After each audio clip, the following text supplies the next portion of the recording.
A lot of them are going to empower you, by the way, just so you know. Yeah, for me, I respect humans. It's beyond color and race and everything. And one thing I told myself being in this country is that I'm not going to walk with the consciousness of racism. It's happening. So the consciousness and letting that, thing settle in your mentality alone is limiting. Because you'll be like, okay, that's only for white people, don't go there. No, I say this for white people. I'm going to go there and I'll get it. Okay, that's what I do, So no, for real, and it's been working. That's if they allow you. Yeah. Exactly. If you get through the door. No, hold on. I'm not saying it is not a welcome. No. I'm not. Wait, hold on. Let me land. I'm not saying it's not existent. It's so much. It's chaotic. But right now, I told myself, okay, you choose not to acknowledge it. I'm not going to acknowledge it. I have to go after what I want and get what I want. That's what I told myself. So I respect. You know what happens if you don't acknowledge certain situations, right? You push it under the rug. Exactly. Last weekend, my friend and I, Effie, we actually went to a club in the city, and when we were about to step in, you know what the bouncer said? He said, wait, I have to check with my boss to know if I can let you guys in. Because you're black. Jesus. He went in and came back and he was like, in 2019. This weekend, and he was like, you guys can get in. Who were like, no, fuck you and your black. What, we're you want not to shout spending out our the black club? money. What club was this? Yes, drop names. Drop the names. Boycott them. Oh, jeez, I have to remember it. We'll oh my drop God. it down I'm below not with my somewhere. phone. But you know what's disturbing? When I was going to school in Nigeria, I never knew about racism. Let's be real. I never knew that there was that dynamic because they didn't teach it to us. Right. So when I came here and started experiencing it, I didn't know what to do. Even like when you're in junior high school, college, you're like, this is really real. This is happening, and we don't know about it. In Africa, we're still a little bit in the back threads of knowing that racism is real and it really happens, in different places. So it was like an awakening to me because I'm a different person. I'm a black.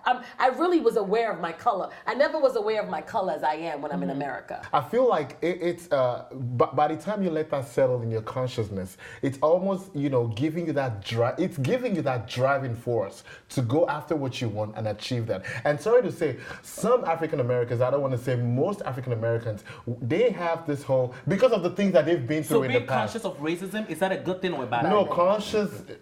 Being conscious of your blackness, not even realizing that racism is happening. For me, it has had a positive impact for me. For me. I will speak for myself. For me, racism exists, but it's not my everyday thing. It's not my everyday activities. I'm in an environment, where people are very loving, and even we have Caucasians from Europe. And we all vibe and they respect me, I respect them. I see that, but I just don't gravitate towards that energy because I know that I'm chasing something. And for me to get to where I'm going to, I have to get this whole, it's only white people. They're sending people who enjoy that. No. All I need to do is to want it. But sometimes we do that because we don't want to get hurt. Exactly. We do that to protect ourselves. It's a defense mechanism.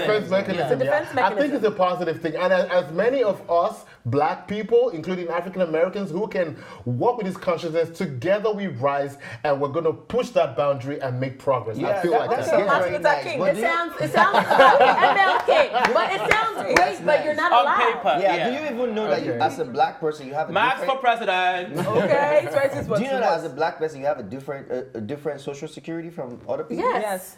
It's already in the system. The blacks have a unique social security number. Do other races have, Next time I'll find out. But it's mostly the blacks. The blacks have a number. And African immigrants then I guess it applies to other races as well, not just black people. I was going to say, answer that question. It was a good thing for me because it opened my eyes to the fact of what kind of pain that my people went through in America. And also it made me realize that I was in this bubble. I'm walking around in this bubble thinking that there's nothing like race or that we're all human, but literally we're not human. We're not treated as human as black people. We're treated less than. We're second-class citizen, and it happens all the time. So I think it was a good thing because it opened my eyes. Okay. It opened your eyes. That's good. But do you know that even the white people, the damage they made to the African American was so great that it even made the African Americans see Africans as less than them. So there was a divide between them and us. And there still is a divide. Yes. So how do we fix that? I remember when I went to junior high school, they used to call me, did I come in the banana boats? Did I do this?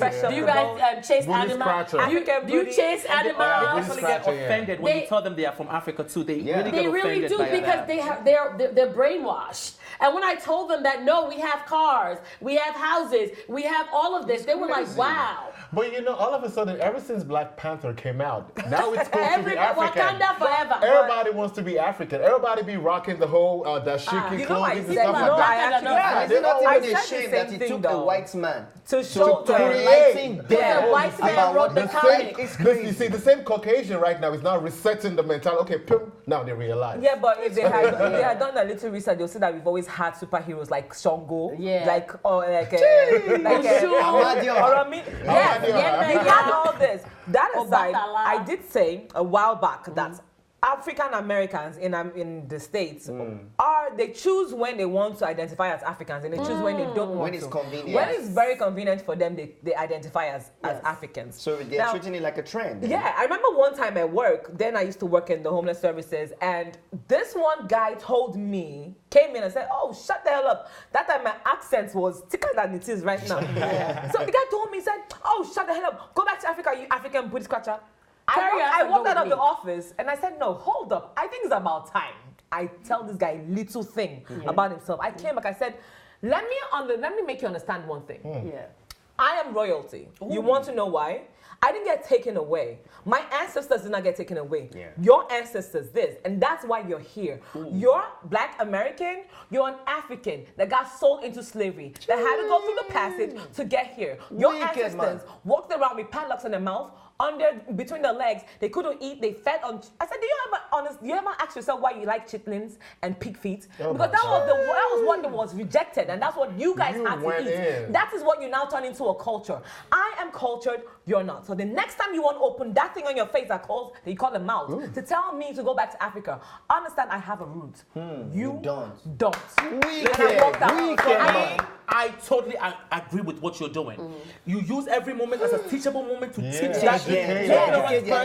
Learn. But how many times are you going to do that? As many times as I can, because a lot of Because times. how many times? Now- every time somebody call me a booty scratcher, all right, come, let me teach you something. but In history, this is what happened, and this is what it gets tiring. The question that you asked now Yeah. brings me It's tiring. to the next point. Okay. We, the Black Americans that are here, also put themselves in that position where they're treated. They constantly. I mean, if you want to compare Black Americans and compare the Africans, there's a clear difference. Even at our work ethics, the way our punctuality at work, the way we carry ourselves is different. Our attitude is it's totally quite different. different. Really? Hence the reason why we kind of like break that glass ceiling Yes. of those the stereotype. We break the stereotype. You see Yes. them coming towards us, they gravitate towards us. You hear a black guy and a white guy and they went out to a basketball game. What about the Black American that is there? Oh, I don't mess with them.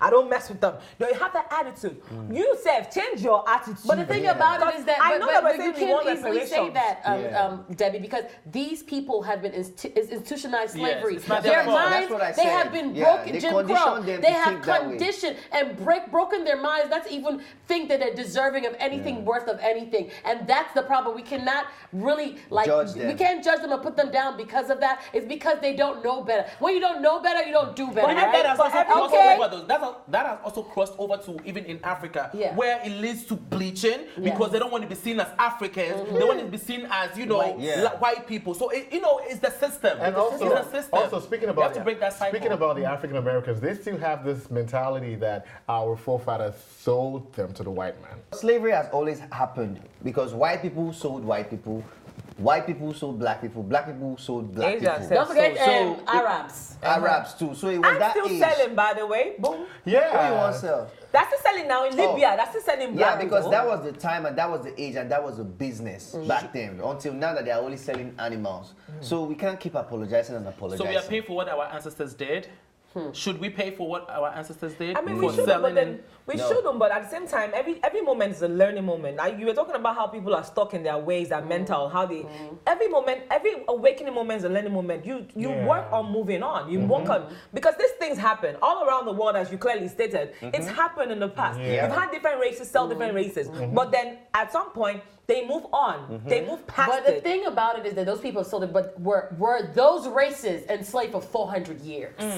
Let's really be clear. The black race has been enslaved for 400 years, and that's the one that's documented. We don't know if it was before then. Yeah. So it could be 1,000 years that we've been sold. We wouldn't know. But 400 years. Yeah, but we still have to move on. We can. There's no moving. There's no. We can heal from it, but you can never forget where you go, where you're coming from, to know where you're going. But yeah. I knew that. Like you said, 400 years. Yes. But there are some people that didn't go through this. Right. I'm Hence talking about the comment. lynching and the beating. So they don't see the direct effect of it. So when you have conversations with them, even with African Americans and black people, they're like, what do you mean? Get I didn't over go it. through that. And I think that's where Oprah was also coming from. And Don't Kanye walk West. around thinking Kanye somebody West. owes you anything. Like Kanye also. But she's coming from a privilege. You know, that's privilege. She wasn't privileged. No, but I'm saying, She wasn't. But now that she's making the statement, she's privileged. She's a billionaire making that statement for us to get over people that are not getting across Is and she not being privileged able though? to Because get. Oprah went through her. She went through. I didn't say that too. she didn't go through Oprah what is she went letting you through. know that you But cannot why get is stuck it in time mental to move on? slavery. But That's what she's Because saying. if you were stuck in mental slavery, if she was stuck in mental when there is slavery, nothing to she help people wouldn't be get where she is unstuck. today.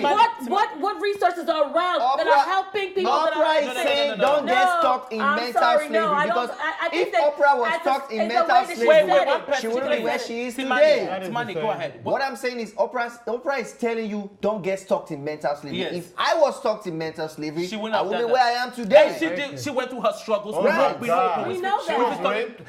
She's been through it. She's been through it. But I think her I'm not story is saying- also I'm not one in a negating her million. story. It's not that common. Yeah. So when she makes statements like that, it's very Yeah, people- insensitive and that as is- well. and- She's not wrong. and- She's saying that, listen, Yes. we all understand the But y'all system. need to move But there's two choices. Rise Are you above going it. to sit down and cry, And ma, be ma, aching. ma, or you going to get Or up get every up day and do to something. face those But challenges? people get up and get every day, but you still get shot in your apartment that you bought. You still get shot in the car that you're driving. That is- So how are we moving on when we keep going backwards Generally, with things that are happening? that to is- So us? then what's is the a choice? risk. Yes, That that's two what choices. it is. We are left It's with not a two risk because of your choices. race. You have a risk. That is, hold on, that is the thing, the consciousness that I'm talking about. Now, if you're living in a neighborhood where they have those crimes and everything, struggle, work, hustle, God help you, up and leave. Go to a better Up and place. leave. But Glex, what? you cannot Up let and you- leave? Glex, Up listen, and Glex. leave? Yeah, What are you like, talking you just have to do about? something Max, about it. Max, this man is in his house in Texas. I know. A We white cop shot understand him. that. Has nothing to do We with this all know neighborhood. the system Yeah. here. We We know. see the news and all of that. There are two choices now. We are left here in America. Yeah. It's Sit either and wait, sit down or up and or leave. cry or up and leave Up and and and leave. persevere through. It's never Because that we've all easy. gone through the struggles. It- And it Glex, you cannot measure.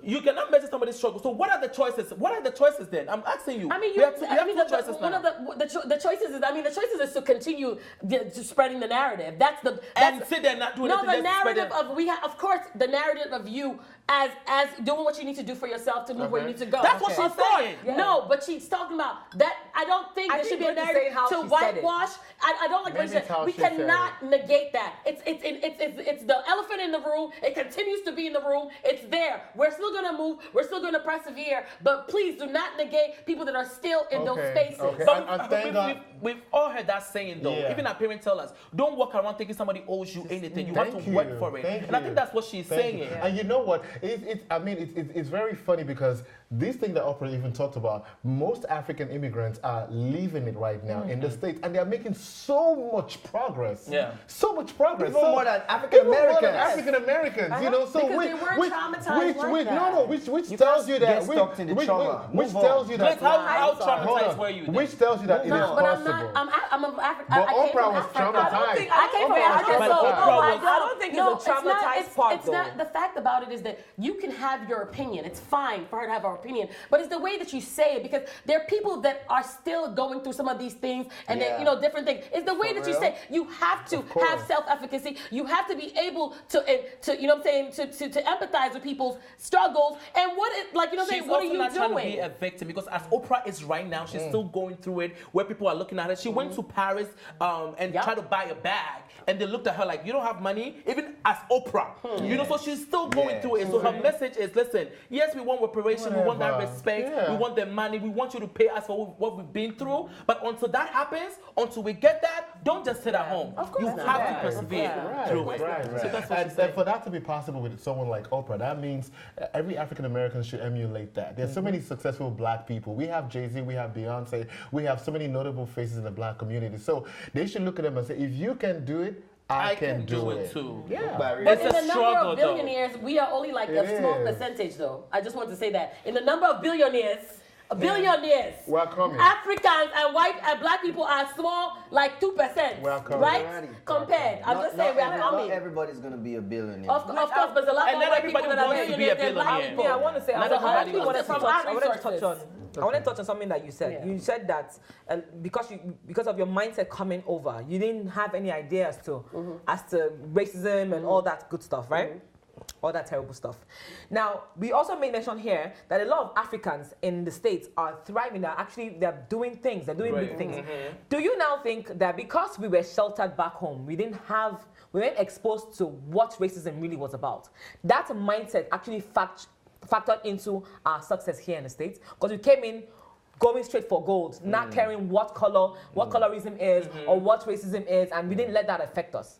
Yeah, That could be I it's think great. It did. I mean, I think it did. I think it molded us and made us like what he said about himself, that he doesn't see colorism. All he sees is go, Right. and get it. Yeah. It's really helped us It positively. really helped us. So you're saying there's a positive side as to There the way is. we Just not- like not seeing life is, racial, there's always a good and there's always a bad. I'm happy because when I grew up they brought me here, but I grew up in Nigeria and I did not know anything about color. I didn't know anything about that slavery matter. I don't know anything about colorism. All I knew is that you're Yoruba and Igbo, and even at that we were all So one. in other words, ignorance is bliss. To an extent, If though, you not don't all know the who white. you don't know who hurt you. Yeah, like. And also, You don't know who hurt you. and also, shout out to our executive director and owner of this project, Mina TV. If she had that, it's only white or whatever, we would not be on this table. Now we're recording, we're shooting live from New York City, guys. We're bringing you updates from Africa and everything happening in and out of Africa. We're able to do that because she saw a vision and she went after it. And we also saw a vision and we're here saying that it is possible. So please, we know that racism and all of that exists. But let's wake up every day. Don't let it being limit you. hopeful. Yeah. Let's be hopeful. Let's carry on with that joy, knowing fully well that we will definitely get there. And I jump into that and say, know your privilege, because we are privileged in the way that we are. Yes, So we knowing are. your privilege and not ever telling people that are going through it systematically, even from kindergarten to whatever, they're put in, what's the name of that class, the classroom where they put you in, you can't, the lesser learning classrooms, they do things, special ed, they do special ed. They start from beginning, putting these kids in little prison settings. So let's not take away from that and know that it's happening, and make sure that we're also shining the light of people that do not have the same privileges that we did. All right, thank you guys so much for having this conversation. This was really, really great. I enjoyed it. Let us know in the comment section your thought on this topic. Until next time, you're watching me on the TV, and this is the ABS show. Thanks for watching, and if you liked this episode, don't forget to subscribe, like, and share. See you next time.